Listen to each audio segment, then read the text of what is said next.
comedian, and someone who I truly believe is an amazing thinker in the realms of philosophy, spirituality, politics, and life. I'm so excited to dive in to his fascinating life, which I believe he's had one of the most fascinating ones. He is none other than Russel Brand. Russel. Thank you again for that introduction. I was enjoying that. Yeah, well, you deserved it, like I said last time. Thank you. Thank you for doing this again. It's great to be back with you. Congratulations on your podcast. Thank you. I appreciate that. It was wonderful being on yours. This is the world now, just people podcasting each other. I suppose ultimately there'll be a time when no human interaction is not subsequently released as a podcast. Yeah, well, I think that's what happened, right? People had amazing conversations and then they thought, oh, I wish we could have shared that with someone. And now they do. So I remember last time we were together, it's actually been just a year since I interviewed you for Recovery, which was awesome. I was looking at that the other day, which was beautiful to be with you on. The feedback we got for that live broadcast last year, I think like over 2.5 million people saw it, and the amount of energy we had for it was absolutely amazing. I was very impressed, and for a while afterwards I couldn't do an internet video without going, press like, let me see a little heart, a smiley face. But then I couldn't keep up the enthusiasm, Jack. Oh, yeah? That is why we need you. Well, yeah, I'm not doing it this time because it's not live, so I can't ask for that. No. But we were together in Ireland. So the last time we were together, we were in Ireland on a beach because you were shooting a movie, and you were kind enough to invite us into your trailer while you were getting your makeup done and wearing your outfits. Tell us a bit about that. I was doing a children's film. It was called For Kids and It. And now everything I do in my life is weighed up against, is it going to be as enjoyable to me as doing my daughter's bath time, where I get to spend good quality time with them, mucking around, and it's one of my favourite things to do. So I only really do work if it doesn't get in the way of parenting. I've been had a long period of my life where I wasn't a parent, and now so parenting, that's it for me, like at this stage. There might be a bit where I get bored of them. I'm considering that as a possibility. So like doing that film out there, Radhanath Swami, a friend and teacher to both of us, was kind enough to come visit us in County Wicklow, Ireland, also to do the podcast as usual. Heaven forbid that a conversation should occur without being recorded and subsequently downloaded.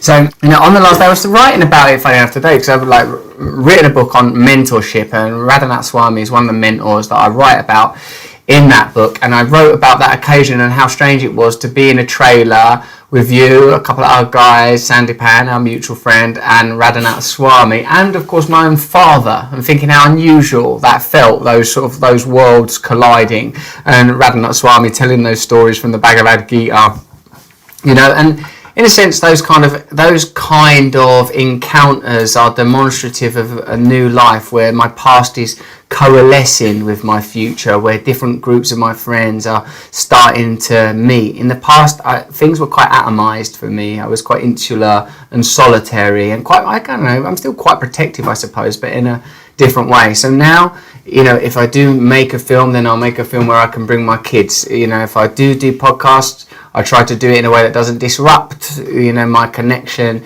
to my family. So things have changed, and that little experience there of making that kids film and the encounter that you and I had there, in a sense, is emblematic of this transition. Yeah, it was an amazing conversation, and it's fascinating to see that transition. Because did you always dream of being a father? Was that always a step you wanted to take? Did you want to have children?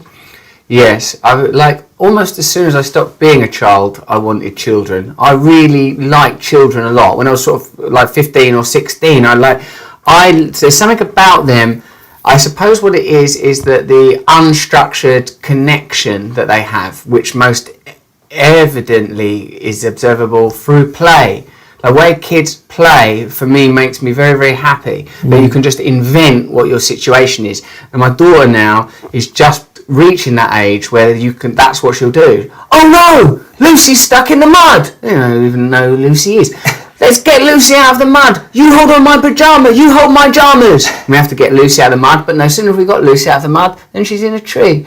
This kid's got no respect for reality, the way that reality is configured according to material situations. For her, Lucy is always on the precipice of being stuck in the mud or caught in a tree, and it's our duty to get them back. I feel some of the storylines might be being plagiarised from the Disney version of Winnie the Pooh, right. Although the central character, Lucy, seems to be her own construction, unless that has been taken from Ben and Holly, the kids' show. Either way, it's a kind of hip-hop editorialising of various media into her own imaginary narratives. They say that hip-hop was the first postmodern art form, and now children's play is this wonderful collage of influence, and I want in. Do you still have play yourself? Is there something that you feel? Because I feel as adults, a lot of people I know, I spoke to the founder of ClassPass, who's a good friend of mine, and she was talking about how as a CEO, she really believes that one of the things we lose as adults is play. And you just brought that up, and I'm just thinking that reconnection of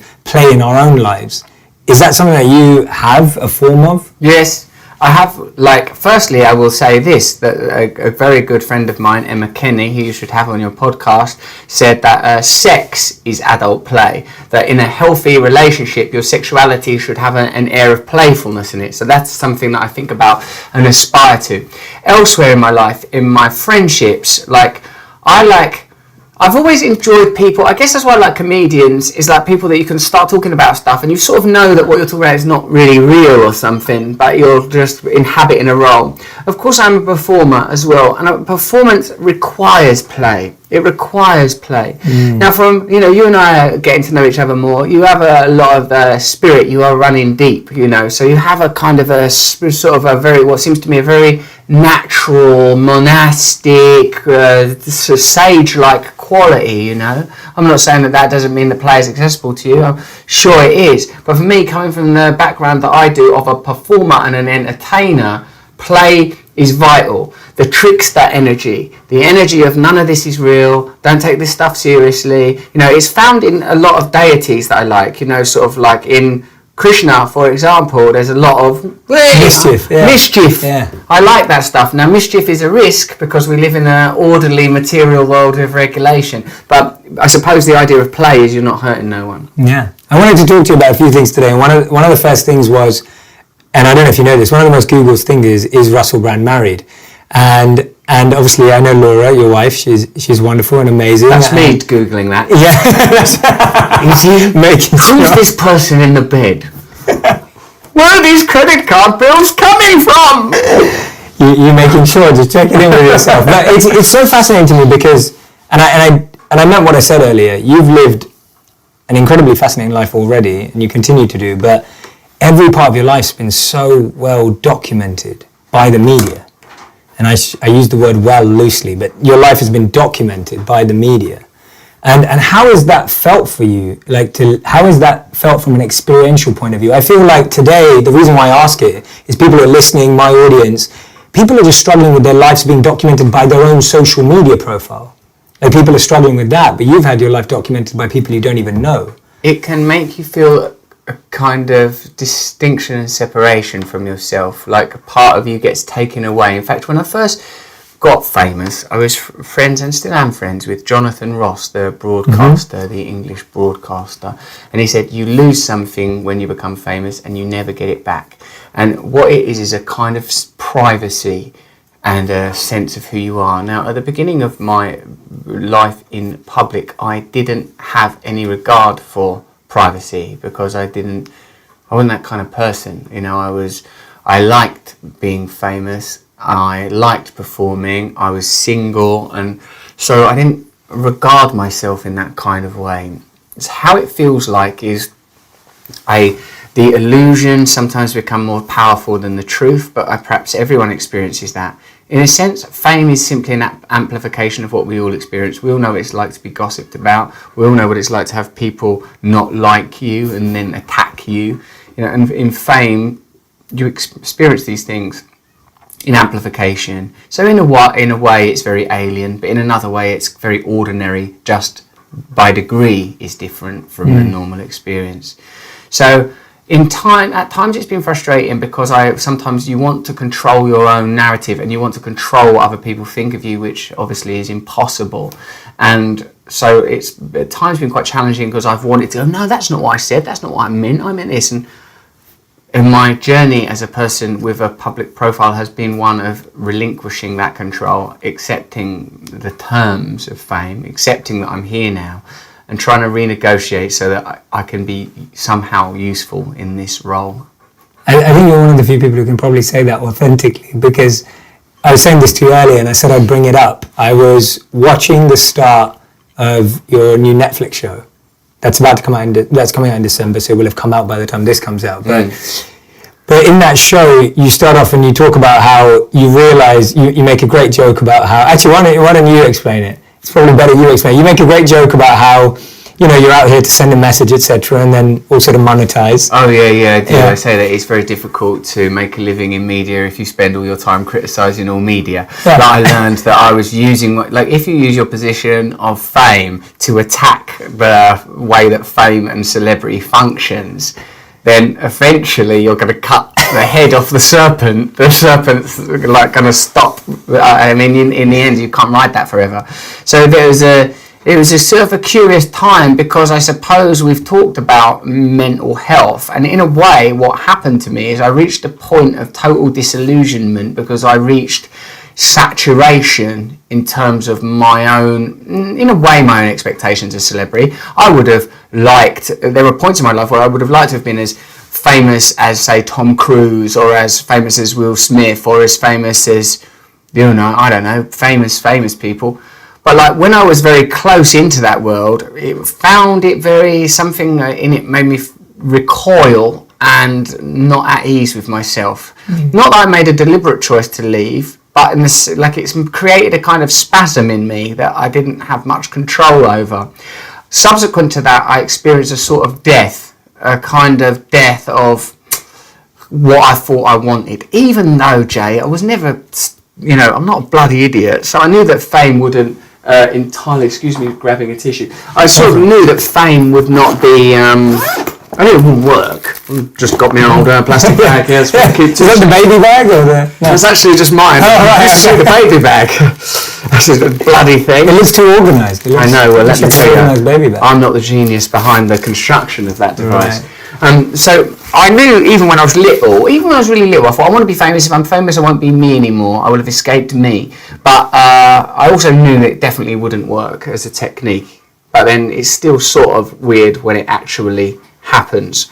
And this same lesson has been taught to me in many ways, through drugs or sex or money, lots of ways. Not that it's been I know there are people that are more extremely famous, more extremely wealthy, have more sex. I know all of those kind of things, but for me, I suppose I'm like an idiot student of spirituality. That it's like, well, I just really will check that sex doesn't work again. And then before going, no, it definitely doesn't. It definitely doesn't. It's definitely not the answer. But these things are seductive for a reason. Temptation is not ugly. Temptation is beautiful.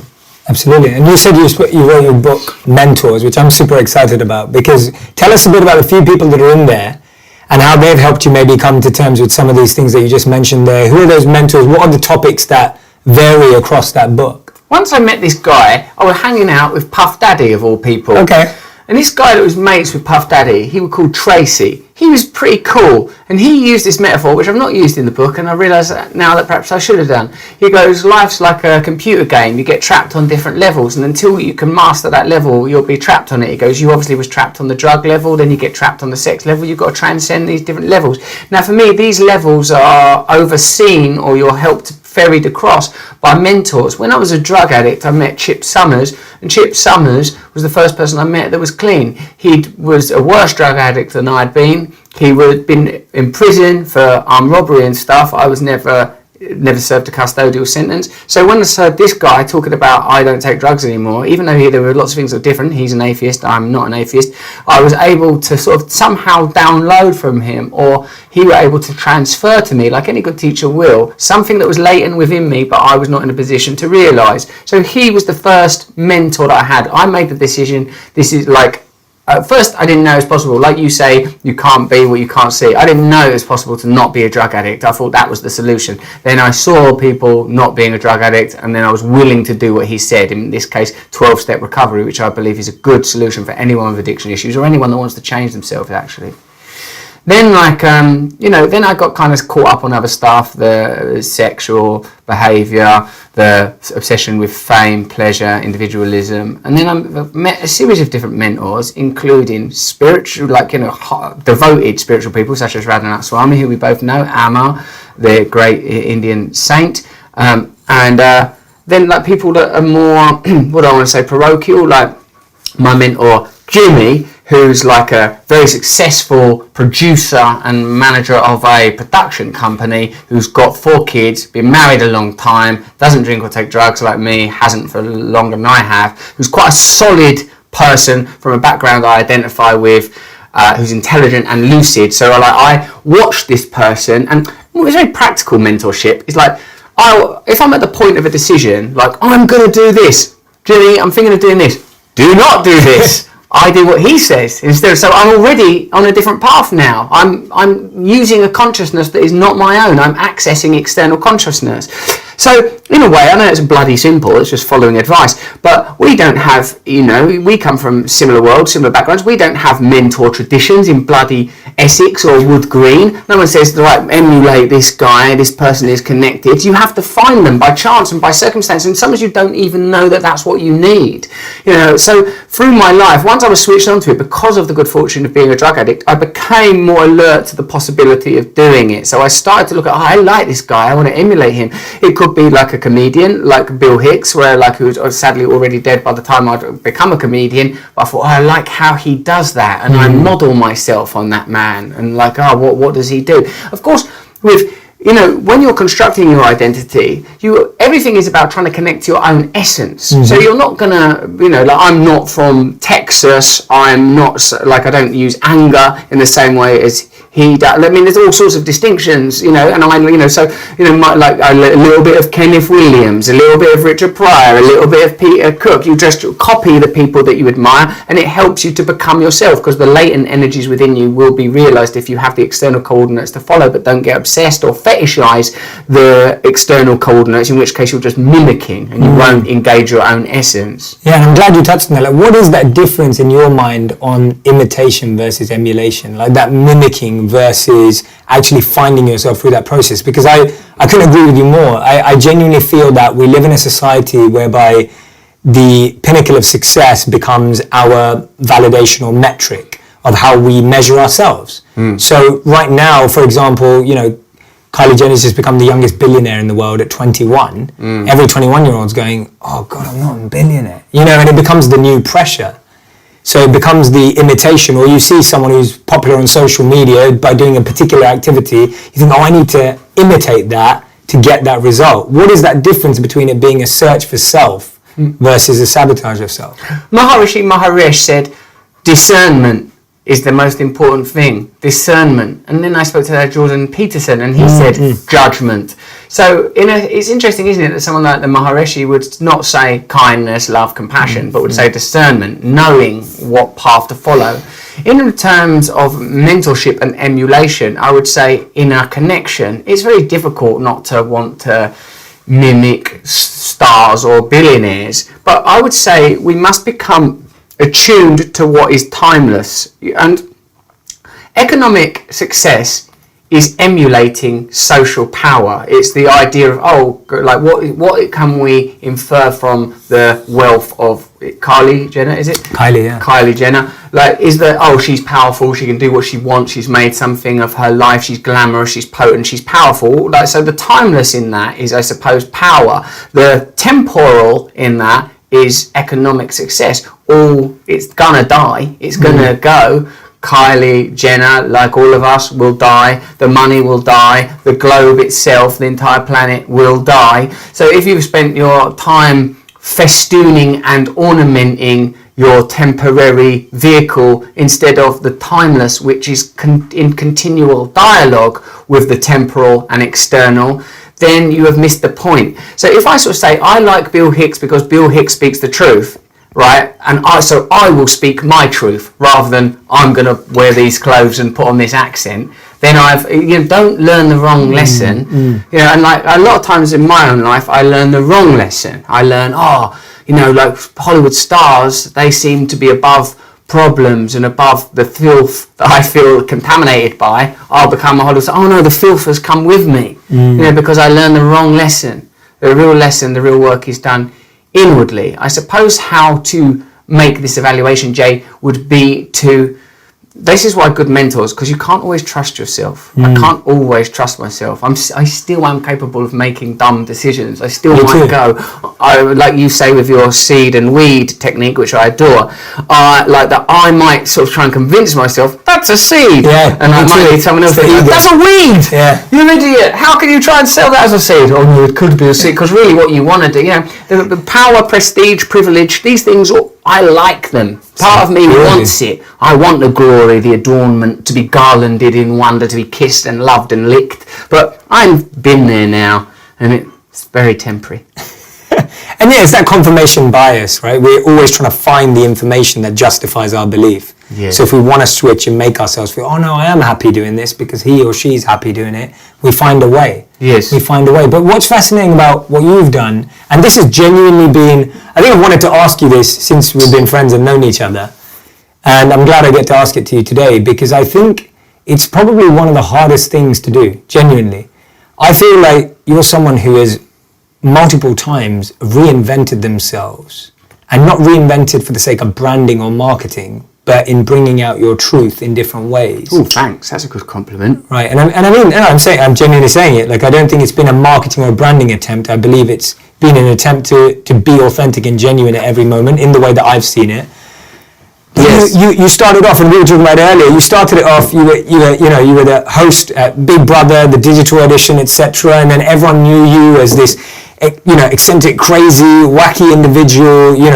Charismatic, captivating, and I've heard people who worked with you behind the scenes say he was extremely charming behind the scenes too. And so, and there are parts of that which you've kept, and there's parts of that which you let go. And then we saw Russell Brand, of course, the actor, and then you moved into acting in Hollywood. And I know everyone that I speak to in America about you absolutely adores you and loves you for the movies that you made. And then we have you coming back and playing a more activist role. And then even in politics, and now spirituality and philosophy and culture and society. And I feel like that must have been so difficult, because I don't think, and you may see it differently, but from my point of view, I never really saw you completely step away to come back. I see a lot of people, especially celebrities or people who are trying to find their truth and find their why, they kind of go away into hiding, and then sometimes emerge in an interview and don't always make complete sense. Because they're still trying to make sense of what they're finding. But you almost have kept your personality and who you are, but then engaged and explored all these fascinating things. I think you've been fortunate, this, Jay, when you put it like that. In a sense, we all have our game, don't we, and our strategies. Some of us are attracted to the more high-stakes game, where you could be humiliated, exposed, or attacked, or killed. And I think what happened is that even though I, in various periods of my life, have taken on the tools and ephemera of the culture, i.e. I want to be on the TV and dress up and be all famous, or I want to go to Hollywood or whatever, something in me always knew that these things would pass and are not real, and I've kept a healthy dialogue with that, perhaps because I'm an addict, and an addict has to be aware of pain continually, and otherwise the pain will end in self-destruction. So it wasn't a conscious, right, I better reinvent myself. It was in each case a sort of crisis that felt beyond my control, like just oh well, this isn't working anymore, I can't do that no more, that doesn't seem real anymore, not even really cognitive. I moved back from America when I fell in love with somebody in England. I got, like, the thing with politics, for example, was I remember, I feel like I asked myself the question, and my mate Gareth that I was working with a lot of the time then, what will happen if I just start saying what I actually think about politics and then put it on the internet? What will happen? And then I watched what happened, and it felt like, I'd always felt that, like, for take the very obvious example of I said there's no point voting because the opportunities for change are minimal and ultimately meaningless. I had always felt that. That's why I had never voted. And pretty much everyone I knew felt like that. I didn't belong to groups of people that were like, well, I'm a Democrat or I'm a Conservative. Everyone was just like, well, that's just that thing where everyone pretends that ordinary people can have power while these institutions protect their own interests. Everyone sort of knew that, whether intellectually or just more viscerally. So I started talking about it in the same way through performance, through comedy, because the point of comedy in a sense is revelation. Revelation of what is previously being concealed. That's what is exciting about comedy, is that it puts you in touch with an ulterior reality, like that, we suspect, we pray and meditate on, that whilst we accept the conditions of this conversation, that you're embodying that conscious entity and I'm embodying this conscious entity, we both know that they're going to die. We wonder, what is the energy that's behind it? Where will that energy go? Of what is that energy comprised? How did we end up speaking this language? All of these questions fizz invisibly through the air. All of these connections are continually being made, and I feel that you can apply this metric, this tool, this analytical device to anything. You can start to say, well, what is politics? Who does it serve? How is it constructed? Why is this system still in place? Why has it not progressed when clearly the technology to change it has or evolved? Whose interests are being protected? Why are these conversations not had? Why is this information not conveyed? Why is that, and if you start asking those questions, things start just peeling away. You can ask it of yourself, you can ask it of someone you love, which is a cruel thing to do or you can ask it of the institutions that are around you.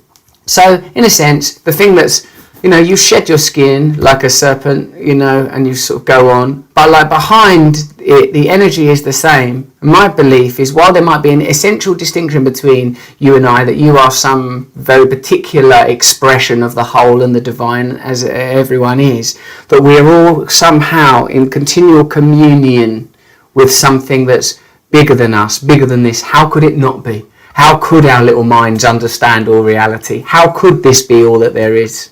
And how did you get into that? Like, how did that journey start? So we're talking about all these reinventions, but that particular... What, spiritual curiosity? Yeah. Where did that come from? Like, why did they... Drugs. Right. Because I think if you start taking drugs, you start thinking, I'm trying to kill this thing. Like, it's not working for me. And if you take things like hallucinogens, the hallucinogens will...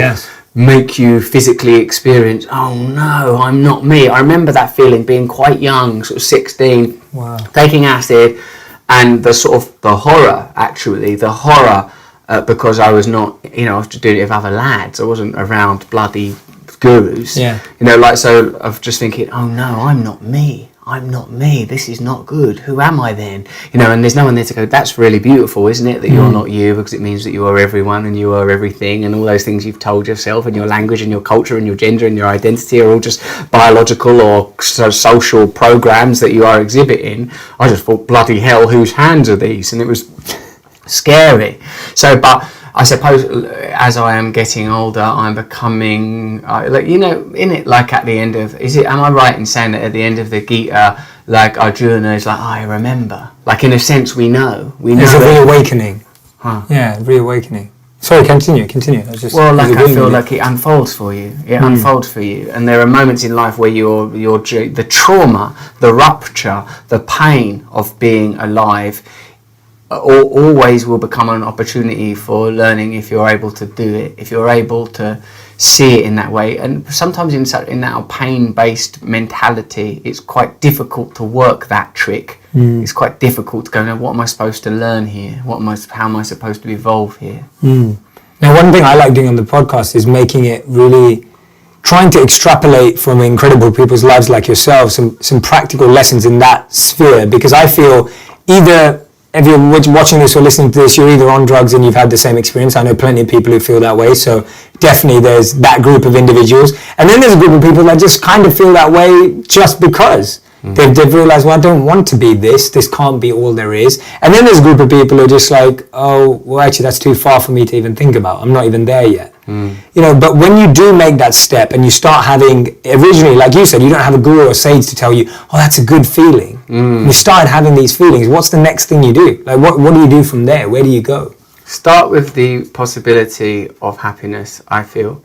I don't agree with, whilst you and I have talked before about asceticism, and denial of pleasure, I feel like the possibility that you can be happy is an interesting thing to invite, because I think a lot of people just think, well, this is life is miserable, my mum was beat up by my dad. This isn't me personally, I'm just making this example up. Like I've only ever known misery. this like you have to overcome that idea. Even the fact that the possibility of happiness exists conceptually in your consciousness is the possibility of its realization. Then I feel like you have to accept that you have a problem, i.e. something that you want to alter and change. Then you have to accept that there is a way of doing it. This is where a mentor is useful, in the hope that change is possible. Then you have to be willing to accept help. And I think that can work with any situation, something as evident, chronic and severe as drugs or serious eating disorder, or something like, I don't like my job anymore, or I don't want to say those kind of things. Say me, if I if I think, maybe I agree with Jay that I don't want to swear, maybe I think it's bad, then now I know you don't do it, so I think, is it working for Jay? I'll try that. So that's an example of how something that's a potential for improvement, it could be deployed in my life, and I'll maybe try it out and I'll be aware of it and see if it works for me. So in a sense, like, I'm not too don't be married to the negative aspects of your self-belief. If you don't like something, you can't. Don't you find you talk to people sometimes and they go, yeah, but I can't change, I'm always like this, life's like this. Yeah. And or someone I spoke to, and he goes, yeah, but I don't believe in God in that way. I believe God's in relationships. I goes, yeah, but you're not happy. So fuck your belief, excuse my language. If your belief's not working for you, let's try something else. Yeah. Let's try something else. Yeah. If it's working, then crack on. I love that point about the openness to happiness. And funnily enough, my journey into being a monk and that path of denial was because I believed it would make me more happy. So even then, that was still the seed. That was still the focus. The focal point, that service was linked to happiness. Yes. That selflessness was linked to happiness. I think about this, Jay. When people say, I want to be enlightened, is what they're really saying is, I want to be happy and I want pleasure and I want to not feel pain. And maybe it's not, awful to not want to suffer. But I feel that if you mask the sincerity of your intentions, then you're less likely to achieve them. Totally. And also the way that we avoid the likelihood that our journey to happiness or connection or enlightenment, or call it what you will not be doing what we think is right. It's not going to be what we came up with. Whilst, of course, all of us, I feel, carry a kind of barometer that says, like you with the not swearing, something in you told you, I don't want to do that. And you listen to that voice. And something in me says, yeah, don't look at porn, Russ. It's not like I'm not responding to some external puritanical force that's saying don't do it. Although there are enough people that have written down, do not objectify sex, it will mess you up. People have obviously discovered that for thousands of years, written it down. And I've ignored it. But when your inner voice aligns with something like that, then you have a possibility of sort of making a meaningful connection. Yeah, I love that. I've seen you say that in a video that I saw on your Instagram page recently, where you were talking about how do you feel after you've just done the act? That's kind of a great reflection process. If for example, masturbation, it's like how you feel after is a great judge of whether you want it in your life or not. Yeah, if you feel great. There's some people that feel like, no, I like it. And carry on then. Yeah. Although, there is obviously such a thing as mental illness. There are obviously some people that go around doing the most unbelievable things and it sort of works for them. But I feel like as an optimist, I have to believe that if we were to approach those people with the light, that they would not want to do it. I don't feel that people would want to cling on to the murder, the pedophilia, if they had a connection to God. 100%. I think people are ready to give up lesser things in any fashion, material or spiritual or energy, for higher energy. Me too. Yeah. What do you think about the thing that Gandhi said ages ago? Obviously, there's no point in India getting rid of the British, then emulating what the British were doing anyway, just with Indians in the roles of power. He said we've got to break down our country into 70,000 villages. They should all be autonomous, and we've got to let go of our love of gadgets and stuff. And he was saying this before, we were spending our whole life staring at screens.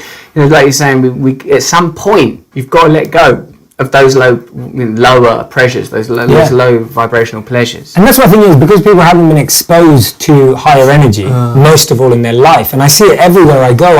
I look back and I'm like, I'm so fortunate that I met someone of really high energy really early in my life. Right. And that's kind of what I feel like what I'm trying to do is just how can I expose people to great energy early in their life, because then they at least know it exists. It's almost like and this is a totally different context, but I was speaking to a big media company recently, and they were saying how they know that when they make celebrity gossip, etc., it gets big views and big...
big likes and big shares, but one of them is a bit more conscious and intentional and pushed a very important piece around mental health and reform and recovery, and when they did that, the views went even higher. And she was just saying that actually taking a more highbrow attempt at media, taking a stance, having an opinion that wasn't necessarily diving into our lower desires to just learn about gossip and sex and all the issues, actually brought people into it. And so it's interesting how we sell people short through what we create. That's a cool point. I mean, like our sort of love of God or truth or purity or whatever you want to call it, it shouldn't just be like supporting a football team. If it's like, I like this one, this is the one I've happened upon. It's because it actually will work. You know, you have to actually believe. Like I understand empirically with drugs, no, Russell, don't take drugs. It won't do what you think it's going to do. It will temporarily distract you from pain, and then the pain will be even worse.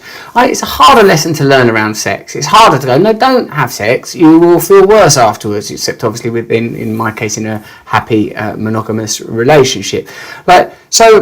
And then even more hard to learn, don't go out and try and adorn yourself with sort of glory and, you know, expensive garb or care too much about what people say. You sort of keep thinking it will work. And obviously, as that example suggests, people do think, no, looking at this, you know, video that says we might catch a glimpse up someone's skirt or hear some scintillating bit of tittle-tattle, you know, it still kind of works. And it's, but we are right. We are right. Like, you can't get past hate with more hate. You can't get past lust with more lust. But within love, within some pure consciousness, it must be housing all of it.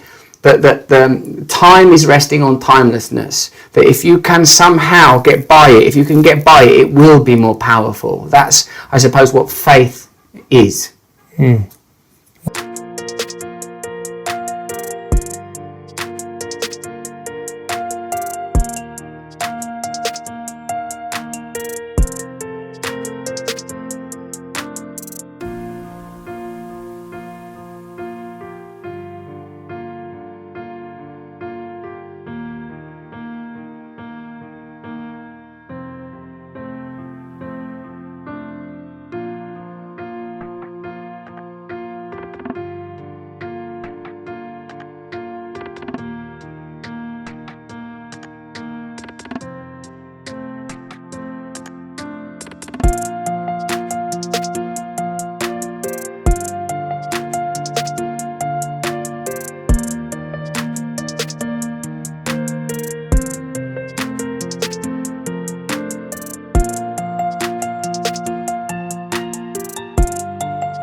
Well said. Thanks. Really well said. So I'm going to go into, we've got 5 minutes, I'm going to go into the final 5 questions that I always do in the last 5 minutes. Good formatting. Nick that. The final 5. And now it's time for the Terminal 20. Unique item on Under the Skin. Yeah, so I'm going to go into these 5 questions. So I actually, for this segment, I went to Google, because I love seeing what... You really trust Google? I don't trust Google. I like knowing what the masses are thinking about. Right, it's a sort of temperature-taking device. Yeah, it helps me really understand. Do you think they're listening to us? Google? Probably. They better be. Right. I mean, otherwise, what are we doing? Yeah, that's why we're wasting our life. Okay, so The question was, we've answered this one. I'm going to skip this one. So this one is Russell Brand married? That's one of the most Googled things. Yes, to my wife Laura Brand, by coincidence. This is another one. What is Russell Brand's IQ? Oh, I like to think I'm quite clever. I know, I think people do too. That's a question that people... But that, if you don't have an IQ test, it's mostly to do with triangles, isn't it? Put this triangle over there. Now what? Did they? What happened on the Tuesday? So I like to think I've got a high IQ, but there's quite a lot of daily demonstrations of stupidity, I would have to be honest. Well, I remember when The Guardian put you in as the 4th most... Oh yeah, no, clever person. In the world.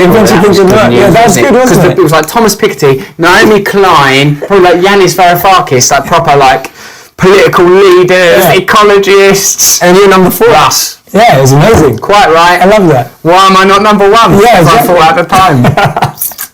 Okay, that was the Russell Brand IQ question. I love this bit of the show, by the way. Oh, good. This is really tapping into my ego. Thank you. Is Russell Brand vegan? He tries. He's a nice guy. Yeah. What happens with me is eggs. But I try to take them in the kindest way. Yeah.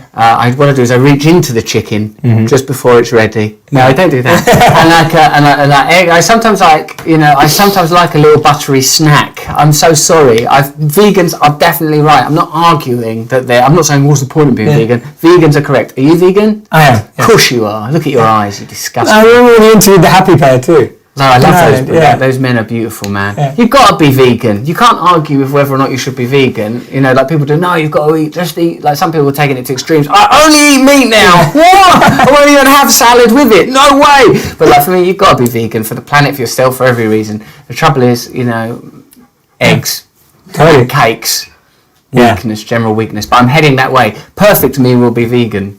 And the last one is, what is Russell Brand up to now? Gosh, what is he doing? Well, I am. What I'm doing at the moment is being a father to my daughters, a husband to my wife, and work has become of secondary importance to me. But the thing that was there in the first place that got me into all that trouble and all of those adventures is still there. It's not gone anywhere. It will need to at some point manifest itself, and I'm just trying to prepare myself so that when next time it does it doesn't lead to me sort of being destroyed in some way or causing suffering. I want it to realise itself benevolently, and I feel that the only way to do that is to try to avoid making the decision or allowing it to migrate towards the ego. Even things I start with the best intentions, i.e. truths, sometimes the ego gets hold of it. It's very crafty, the ego, isn't it? But that's the best thing, that we have to try, because otherwise we don't even see it. And we would often talk about in the monastery that when you're not doing anything out the ordinary, it's easy to think you're humble. But when you're not actually pushing the boundary, like if you sit alone all day, everyone will think they're humble.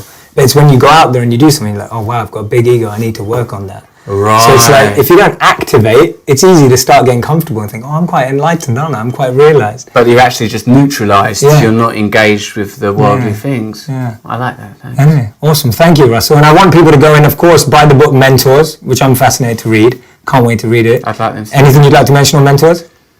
Just no, you can do what you want with that. Buy it and read it and get mentors. You don't even need to buy it or read it. You could nick it, or you could get the information and just get a mentor.